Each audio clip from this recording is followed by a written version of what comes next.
Now today I will start molecular orbital theory.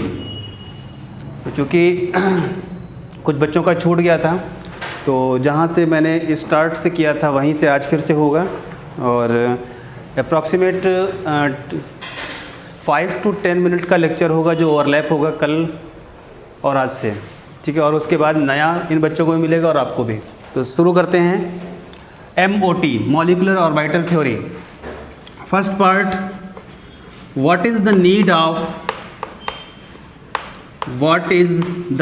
Of molecular orbital theory? What is the need of molecular orbital theory? क्या need है? अगर हम सही से पढ़ें ऑक्सीजन को और इस ऑक्सीजन का लुईस डॉट स्ट्रक्चर अगर ड्रा करें, O2 का लुईस डॉट स्ट्रक्चर, तो O2 will be look like this. Oxygen make double bond, okay, and it has 2 lone pair.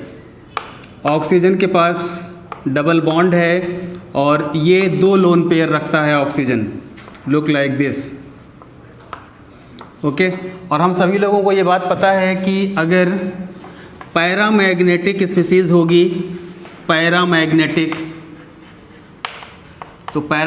होगी तो इट कंटेन अनपेयर्ड इलेक्ट्रॉन, जितनी भी पैरामैग्नेटिक स्पीसीज़ होंगी उन सभी के पास इलेक्ट्रॉन जो होंगे अनपेयर्ड होंगे। नेक्स्ट,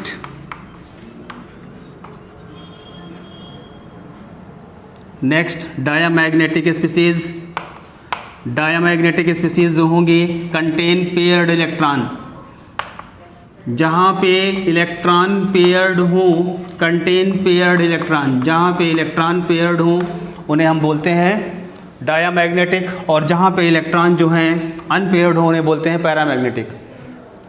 इस ऑक्सीजन को देखो और ये है Lewis dot structure of oxygen. तो जो पुरानी थ्योरी थी लुईस ने दी थी उसके हिसाब से यहाँ पे इलेक्ट्रॉन पेयर्ड है, यहाँ भी इलेक्ट्रॉन पेयर्ड है, ये भी पेयर्ड, ये भी पेयर्ड। तो according to Lewis it is diamagnetic. Lewis के अकॉर्डिंग ऑक्सीजन कैसा है? डायामैग्नेटिक है। लेकिन बाद में जब इसको स्पेक्ट्रोस्कोपी से देखा गया तो oxygen is not diamagnetic, oxygen is paramagnetic. Oxygen किस तरह का मॉलिक्यूल है? Oxygen is paramagnetic, okay. यानी कुछ ना कुछ दिक्कत थी किसमें? वैलेंस बॉन्ड थ्योरी में। According to valence bond theory this oxygen is diamagnetic, but for the further and next higher level concepts oxygen is not diamagnetic, oxygen is paramagnetic.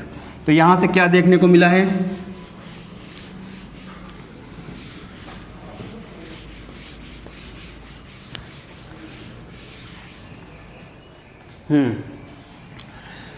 तो यहाँ से लिखते हैं MOT इज़ व्हाट?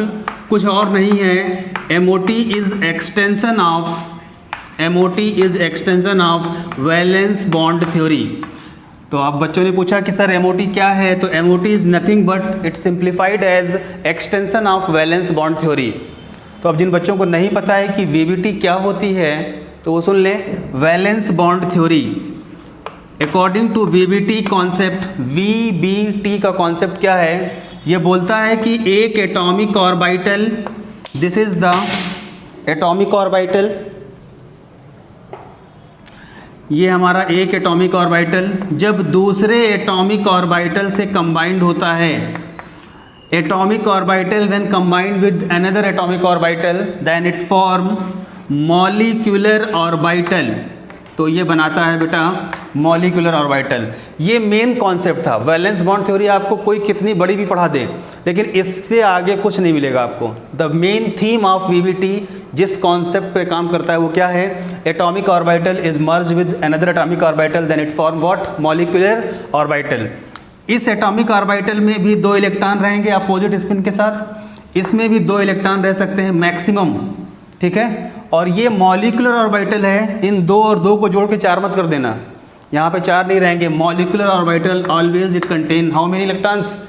ऑर्बिटल का मतलब 2 ही electron होंगे, बस वो ऑर्बिटल मॉलिक्यूल का है। ये है बेसिक थीम, बेसिक कॉन्सेप्ट जिस पे VBT काम करती है। ठीक है। अब बात आती है कि सर MOT और VBT में क्या डिफरेंस है। तो अब हम बताते हैं वो बात जो MOT बोलती है। MOT ये बोलती है कि अगर एक एटॉमिक ऑर्बिटल में दूसरा एटॉमिक ऑर्बिटल आप मर्ज कराओगे, एक एटॉमिक ऑर्बिटल में दूसरा एटॉमिक ऑर्बिटल मर्ज कराओगे, तो ये भी बनाएगी molecular orbital. Atomic orbital merge with atomic orbital, then it form molecular orbital. लेकिन एक मॉलिक्यूलर ऑर्बिटल जो होगा वो लेस एनर्जी वाला होगा और दूसरा जो होगा वो हायर एनर्जी वाला होगा। तो ये भी बनाएगी मॉलिक्यूलर ऑर्बिटल लेस एनर्जी, और this is again molecular orbital with higher energy. तो यहाँ पे मैंने क्या देखा बच्चों कि कॉन्सेप्ट या बेसिक थीम वही है कि एटॉमिक ऑर्बिटल में एटॉमिक ऑर्बिटल मर्ज करते हो तो क्या बनता है, मॉलिक्यूलर ऑर्बिटल। यहाँ पे मैंने दो एटॉमिक ऑर्बिटल को मर्ज किया और एक मॉलिक्यूलर ऑर्बिटल मिला। यहाँ पर हम दो एटॉमिक ऑर्बिटल को मर्ज करेंगे और दो मॉलिक्यूलर ऑर्बिटल मिलेंगे। एक कम एनर्जी वाला, जो कम एनर्जी वाला होता है उसे बोलते हैं बॉन्डिंग। MO का मतलब है बच्चों मॉलिक्यूलर ऑर्बिटल, और जो ज़्यादा एनर्जी वाला है that is known as anti bonding molecular orbital. तो MOT ये बोलती है कि एक एटॉमिक ऑर्बिटल में दूसरा एटॉमिक ऑर्बिटल मर्ज कराओगे तो दो ऑर्बिटल मिलेंगे, दो मॉलिक्यूलर ऑर्बिटल मिलेंगे। एक कम एनर्जी वाला बॉन्डिंग मॉलिक्यूलर ऑर्बिटल और एक ज़्यादा एनर्जी वाला, उसे क्या बोलोगे, एंटी बॉन्डिंग मॉलिक्यूलर ऑर्बिटल। ये दोनों थ्योरी साथ में लिखी हुई हैं। This is VBT and this is MOT। MOT is based on totally classical physics. Classical physics पे ये बेस्ड है पूरा का पूरा इसका पार्ट। इंटरफेरेंस, डिफ्रैक्शन, पोलराइजेशन, इन सभी पे बेस्ड है ये। तो हम लोगों ने MOT देखा। जैसे थोड़ी देर के लिए ये एक S ऑर्बिटल है और दूसरा S ऑर्बिटल, इन दोनों को आपस में मर्ज किया तो S और S ऑर्बिटल की ओवरलैपिंग कैसी होती है, ये हमेशा हेड ऑन ओवरलैप करते हैं। तो हेड ऑन ओवरलैप करेंगे, तो हेड ऑन ओवरलैप करने के बाद इन्होंने बनाया एक सिग्मा 1s और दूसरा बनाया जो बच्चों वो बना दिया sigma star 1s। What is the meaning of sigma 1s? This is bonding molecular orbital जो कम एनर्जी वाला था, and this one is anti bonding molecular orbital जो ज़्यादा एनर्जी वाला था। ठीक है, तो सिग्मा S और सिग्मा S इसको बोल सकते हो सिग्मा S और सिग्मा S, या सिग्मा ना लिखो डायरेक्टली S लिख सकते हो। S ऑर्बिटल के साथ कंबाइंड होगा, एक बनाएगा sigma S bonding molecular orbital कम एनर्जी वाला, और दूसरा बनाएगा एंटी बॉन्डिंग मॉलिक्यूलर ऑर्बिटल ज़्यादा एनर्जी वाला। ठीक है, इसको बोल दो 1s के कॉम्बिनेशन से सिग्मा 1s स्टार, ये ABMO है और ये BMO है। सबसे पहले इलेक्ट्रॉन जाएगा कहाँ फिलअप होगा, बॉन्डिंग मॉलिक्यूलर ऑर्बिटल में, क्योंकि ये लेस एनर्जी वाला है और लेस एनर्जी का होगा तो वहाँ पे ज़्यादा क्या जाएगा, इलेक्ट्रॉन के जाने की प्रोबेबिलिटी पहले होगी, और ये हायर एनर्जी का है तो यहाँ पे इलेक्ट्रॉन बाद में भरेगा।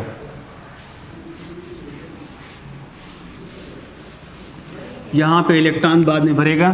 तो इस MOT को समझना है मुझे।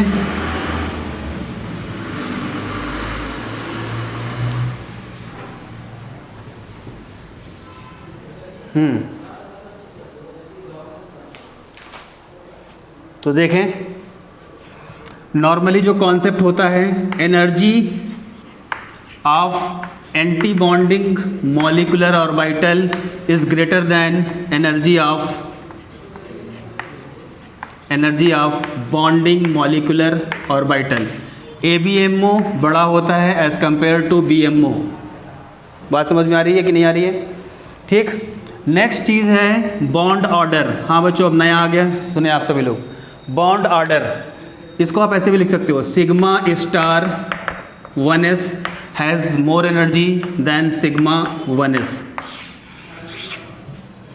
Bond order, the new thing is what, bond order. What is the meaning of bond order बच्चों? Bond order is simplified as total number of bond, total numbers of bond between two और more species, दो और दो से ज़्यादा species के बीच में total numbers of bond को कैलकुलेट करना ही क्या कहलाता है? Bond order. ठीक है, जैसे हाइड्रोजन H2, जब H2 को देखोगे तो H और H के बीच में सिंगल बॉन्ड, तो इसका बॉन्ड ऑर्डर कितना हो गया? 1। O2 को देखा तो ऑक्सीजन और ऑक्सीजन के बीच में डबल बॉन्ड, तो O2 का बॉन्ड ऑर्डर हो गया 2। N2 को देखा तो नाइट्रोजन और नाइट्रोजन के बीच में ट्रिपल बॉन्ड, तो इसका बॉन्ड ऑर्डर हो गया 3। तो अगर आपसे कोई पूछता है बॉन्ड ऑर्डर, इसका मतलब होता है number of bond. Calculate numbers of bond between two और more species is known as bond order. तो बॉन्ड ऑर्डर क्या होता है और अब कैसे कैलकुलेट करते हैं, यही क्वेश्चन आएगा। यही क्वेश्चन है जो आपके वहाँ आएगा और बहुत ही आराम से पूछा जाएगा। देखिए इसको, अगर बॉन्ड ऑर्डर की बात करेंगे, बॉन्ड ऑर्डर, इसको इन शॉर्ट हम लोग लिखते हैं BO, that is 1/2 numbers of bonding electron minus numbers of anti bonding electrons. NB क्या है बच्चों यहाँ पे? NB is the numbers of bonding electron, NB is the numbers of bonding electrons, and Na is the numbers of anti bonding electron। Na क्या है प्यारे बच्चों? Na है एंटी बॉन्डिंग इलेक्ट्रॉन्स के नंबर। एक और क्वेश्चन जो पूछा गया है आपके यूनिट में, अगर कभी भी बॉन्ड ऑर्डर 0 से छोटा हो जाए या 0 के बराबर हो जाए, this is a very important, ये केस है। ठीक है, बॉन्ड ऑर्डर अगर 0 से छोटा हो जाए या 0 के बराबर हो जाए, उस केस में स्पीसीज अर्थ पे एग्जिस्ट नहीं करेगी। Species does not exist. इस केस में स्पीसीज इज नॉट एग्जिस्ट, क्योंकि अगर बॉन्ड ऑर्डर 0 हुआ इसका मतलब कोई बॉन्ड ही नहीं है, और जब कोई बॉन्ड ही नहीं होगा तो कहाँ पाया जाएगा? तो बॉन्ड ऑर्डर 0 हो जाए या बॉन्ड ऑर्डर 0 से छोटा हो जाए, इन दोनों ही केसेस में species does not exist. This is very important. फिर लोगों ने पूछा सर कब करेगी एग्जिस्ट? जब भी बॉन्ड ऑर्डर 0 से बड़ा होगा उस केस में स्पीसीज एग्जिस्ट कर जाएगी। अगर बॉन्ड ऑर्डर 0 से बड़ा है, इस केस में स्पीसीज अर्थ या अर्थ के ऊपर एग्जिस्ट करेगी।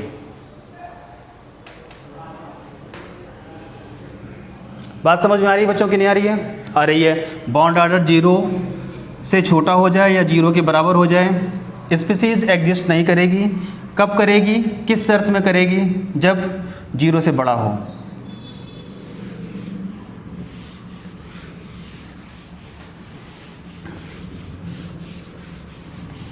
एक और छोटी सी बात है, लेकिन वो कॉन्सेप्ट बच्चों को क्लियर नहीं होता है, रट लेते हैं 11 से ही, ठीक है, और रिपीटर बन के चले जाते हैं मेडिकल कॉलेज में, लेकिन कॉन्सेप्ट क्लियर नहीं होता है। देखें यहाँ पे एक छोटा सा नोट लिख रहा हूँ। If bond order is increased, अगर आपसे कोई कह रहा है कि बॉन्ड ऑर्डर इंक्रीज हो रहा है, इसका मतलब क्या होता है? If bond order is increased means numbers of bond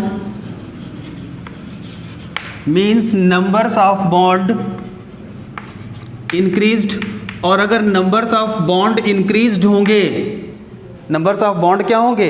increased होंगे, तो उस केस में अट्रैक्शन फोर्स बढ़ जाएगा, तो बॉन्ड लेंथ छोटी हो जाएगी। ठीक है, तो if bond order is increased means numbers of bond increased, so bond length decreased. उस केस में बेटा बॉन्ड लेंथ क्या हो जाएगी? डिक्रीज हो जाएगी।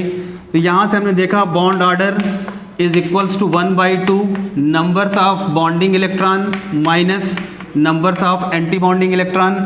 Bond order is directly proportional to, देख लो बेटा इधर एक क्वेश्चन मस्ट रहता है यहाँ से, bond order is directly proportional to bond strength, जितनी ज़्यादा बॉन्ड ऑर्डर होगी उतनी ही ज़्यादा उस बॉन्ड की स्ट्रेंथ होगी। Is directly proportional to bond dissociation energy, bond dissociation energy,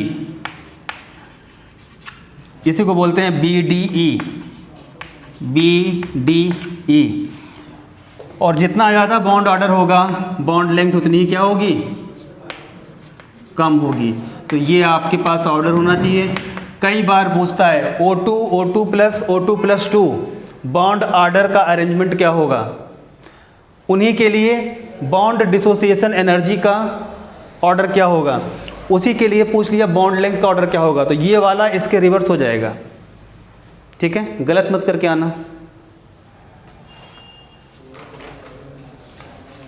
गलत करने की ज़रूरत नहीं है बिल्कुल।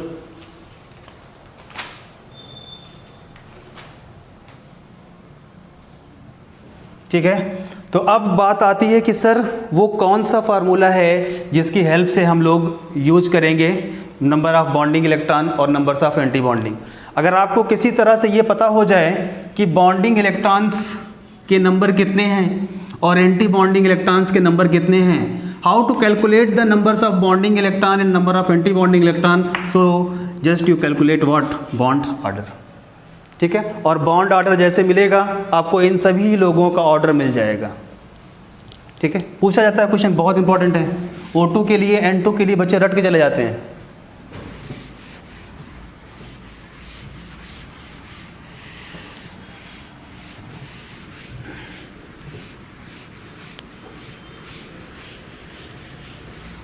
अब जरा गौर से देखो इधर बच्चे, यहाँ पे मैंने लिखा bond order that is 1/2 numbers of bonding electron minus number of anti bonding electron. अगर ऐसा हो जाए बेटा केस 1, आपने कोई स्पीसीज ली और उस स्पीसीज में if numbers of bonding electron is increased, अगर बॉन्डिंग इलेक्ट्रॉन इंक्रीज्ड हो गए तो बॉन्डिंग ऑर्बिटल की एनर्जी क्या होती है, कम, और अगर एनर्जी कम होगी तो स्टेबिलिटी ज़्यादा। तो अगर कोई कंपाउंड या कोई स्पीसीज आपको ऐसी दिखी जहाँ पे बॉन्डिंग इलेक्ट्रॉन ज़्यादा हैं तो उस केस में वो कंपाउंड ज़्यादा स्टेबल होगा या स्टेबिलिटी क्या होगी उसकी, ज़्यादा। और इसी में एक छोटा सा केस और बना दें, if number of anti bonding electron is more, और एंटी बॉन्डिंग इलेक्ट्रॉन ज़्यादा होंगे तो एंटी बॉन्डिंग ऑर्बिटल की एनर्जी ज़्यादा होती है तो स्टेबिलिटी क्या हो जाएगी उसकी, कम। तो उस केस में उसकी स्टेबिलिटी जो होगी बच्चे कम होगी। तो अगर आपसे कोई कह रहा है कि हमारे पास एक कंपाउंड है उसमें Nb ज़्यादा है तो Nb ज़्यादा होंगे तो स्टेबिलिटी ज़्यादा होगी। एक कंपाउंड जहाँ पे Na ज़्यादा है, Na ज़्यादा होंगे तो स्टेबिलिटी कम होगी। और अब हम लोग चलते हैं उस सीरीज़ की ओर। अब ज़रा गौर से देखो, बॉन्डिंग ऑर्बिटल की एनर्जी कम होती कि ज़्यादा, कम होती है, तो ऑफ बाउंड रूल से इलेक्ट्रॉन पहले Nb में जाएगा और फिर कहाँ जाएगा, Na में जाएगा। ठीक है, तो इलेक्ट्रॉन फिलिंग ऑर्डर अब याद करना पड़ेगा आपको।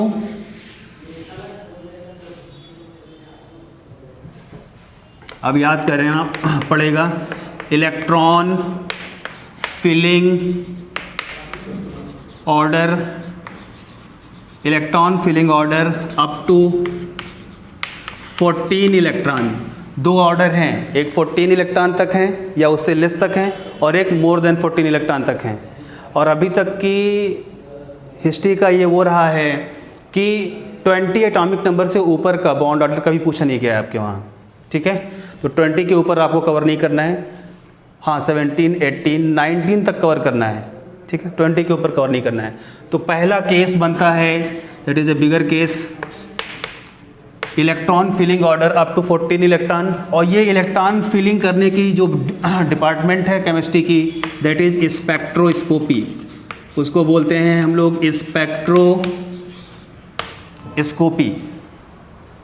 ठीक है, सबसे पहले सिग्मा 1s में इलेक्ट्रॉन भरोगे,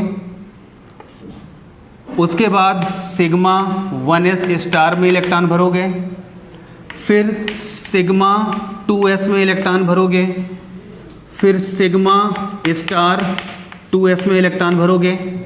तो sigma 1s sigma star 1s, sigma 2s, sigma star 2s, और उसके बाद आप भरोगे pi 2px is equals to pi 2py, ये दोनों बराबर है बेटा, pi 2px is equals to pi 2py, then sigma 2pz, sigma 2pz, और इसके बाद भरोगे उसी के आगे का ऑर्डर है pi anti bonding 2px is equals to pi anti bonding 2py, और इसके बाद आप भरोगे क्या, एक बार सिग्मा 2pz भरा है तो इस बार सिग्मा 2pz का एंटी बॉन्डिंग भर लो। ये मत कहना है सर 2 2 4, क्योंकि एक ऑर्बिटल में 2 इलेक्ट्रॉन, 2 2 4 2 6 2 8 2 10 2 12 2 14 16 18 20, ये 20 हो गया, नहीं 14 तक ही भरना है, 14 तक इस ऑर्डर से, और जैसे ही इलेक्ट्रॉन 15 हो जाएं वैसे एक और ऑर्डर मिलेगा आपको उस ऑर्डर से, ठीक है। तो ये ऑर्डर है 14 तक। अब जरा गौर से देखो बेटा, ये है बॉन्डिंग, ये है एंटी बॉन्डिंग, ये है बॉन्डिंग, ये है anti bonding, this is again bonding, bonding, ये भी है bonding, and this one is the anti bonding, anti bonding, anti bonding, BA, this is बाबा, ठीक है। बाबा लोगों के बारे में BBB, ठीक है। कोई बाबा हैं, उनकी 3 बीबियाँ हैं, और तीनों की तीनों कैसी हैं, आलसी हैं। बस इसको लगाने के पहले याद होना चाहिए कि फर्स्ट वाला B इक्वल एनर्जी का है, इसको बोलते हैं डीजेनरेट एनर्जी। अगेन सेकंड वाला A इक्वल एनर्जी का है।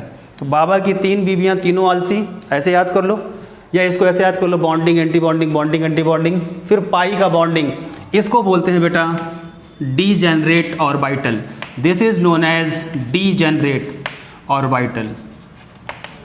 जहाँ पे एनर्जी लेवल इक्वल हो जाए that one is known as degenerate orbital. समझ में आया बच्चों?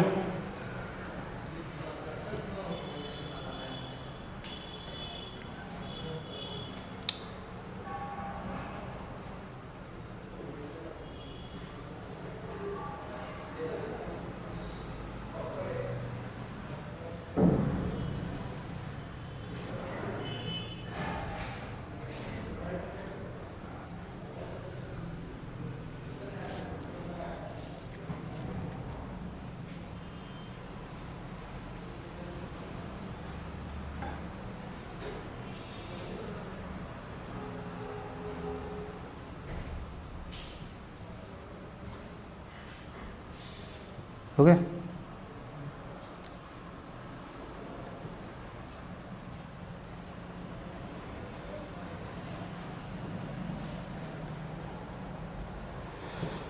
ओके, ये भी हमारे पास, ये जो ऑर्बिटल हैं इनको भी बोलोगे डीजेनरेट ऑर्बिटल।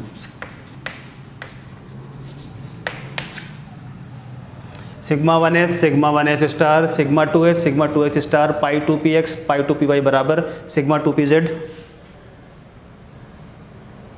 ये देखो जरा गौर से देखना, ये वाला सिग्मा बॉन्ड किसने बनाया है? p ऑर्बिटल ने। और ये वाला सिग्मा बॉन्ड किसने बनाया है? s ने। तो दोनों को एक मत समझ लेना, वो सिग्मा बॉन्ड बना है head on overlapping of p orbital, और ये सिग्मा बॉन्ड बना है head on overlapping of s orbital. तो इक्वल मत समझ लेना प्लीज़।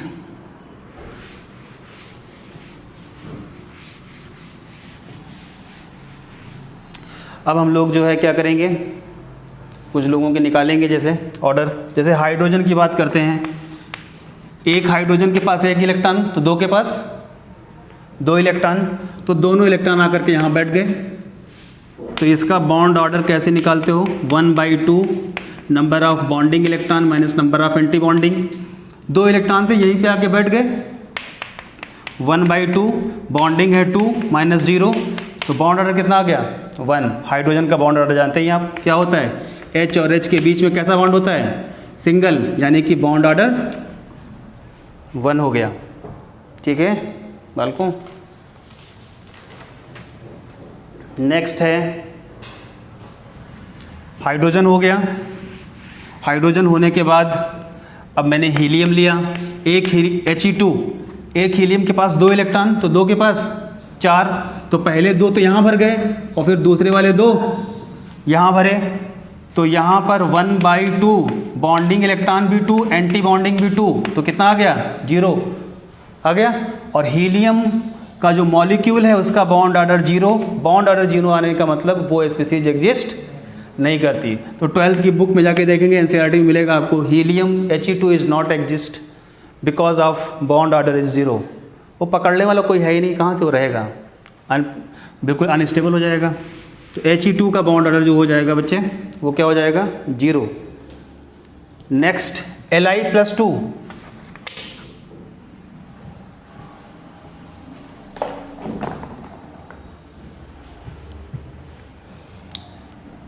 Li+2, यहाँ पे 3 + 3 इलेक्ट्रॉन है 6, तो 2 यहाँ भरा 2 यहाँ भरा और फिर अगेन 2 यहाँ भर दिया, तो कितना आ जाएगा बच्चे, bond order 1/2 number of bonding electron minus number of anti bonding electrons, that is 1/2।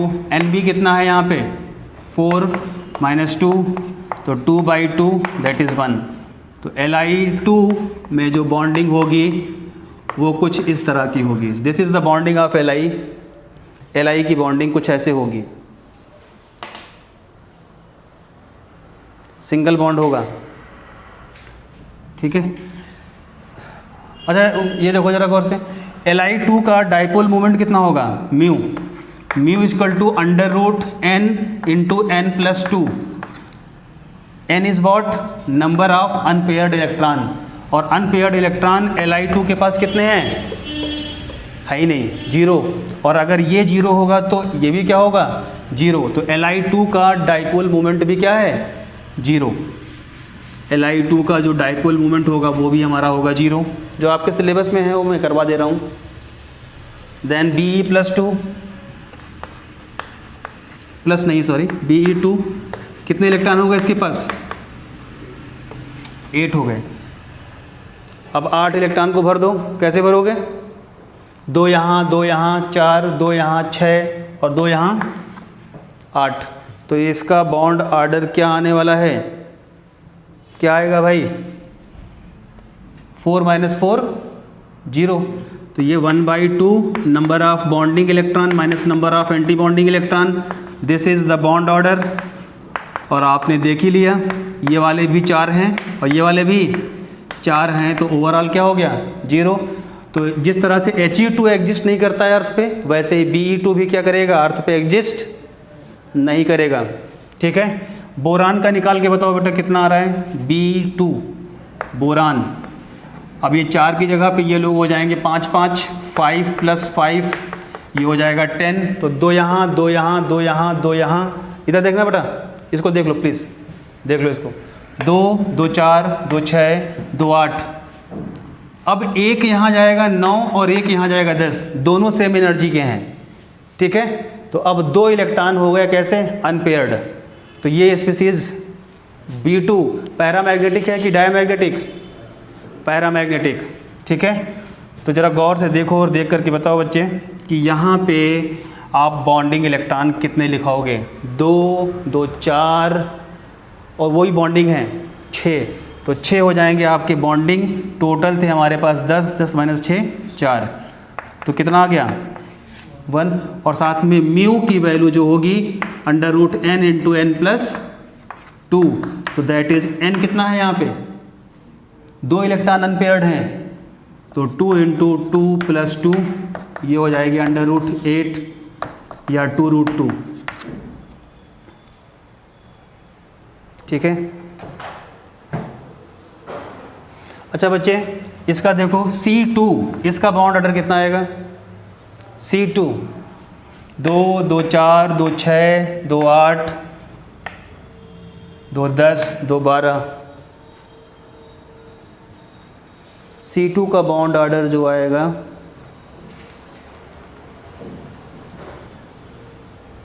To आया, कितना आया C2 का बॉन्ड ऑर्डर, C2 का 2 आ रहा होगा, कार्बन कार्बन 2 आएगा।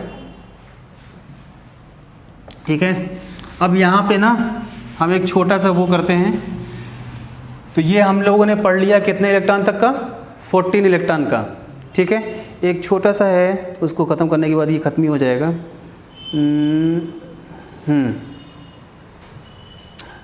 N2 को देखो बेटा, N2 को देखो, N2 का बॉन्ड ऑर्डर कितना आता है? तो 7 + 7 14, 2 2 4 2 6 2 8 2 10 2 12 और 2 14। तो यहाँ पे बॉन्डिंग कितने हो गए? 1 2 3 4 5 10 हो गए। तो यहाँ पे बॉन्ड ऑर्डर जो निकाला 1/2 नंबर ऑफ बॉन्डिंग इलेक्ट्रॉन 10 और 14 - 10 4। तो ये कितना आ जाएगा सर? 6/2 कितना हो जाएगा? 3। तो नाइट्रोजन के बीच में कितने बॉन्ड होते हैं? 3 होते हैं। अब नाइट्रोजन का निकाला, थोड़ी देर के लिए N2+ का निकाल लो, और जब N2+ का निकालोगे तो ये कितना आएगा? N2+ का निकालोगे 2.5 आएगा। Very good. N2+ का बॉन्ड ऑर्डर जो आया 2.5 आया। फिर निकालो N2- का, क्या आएगा? 2. अगेन 2.5 आएगा। Very good. ठीक है, तो आपके वहाँ कई बार एग्जाम में क्वेश्चन आया है N2+ N2- का बॉन्ड ऑर्डर क्या होगा? तो सबसे ज़्यादा बॉन्ड ऑर्डर N2 का होगा, उसके बाद N2+ का होगा और N2- का बराबर होगा। ये बॉन्ड ऑर्डर है 3 2.5 2.5। ठीक है, अब कल हम लोग पढ़ेंगे इसके बाद 14 इलेक्ट्रॉन से ज़्यादा में किस तरह से भरते हैं, और उसके बाद कुछ बॉन्ड एंगल के नए कॉन्सेप्ट हैं, क्वेश्चन जहाँ से आते हैं वो करा के ख़त्म करेंगे। ठीक है, थैंक यू।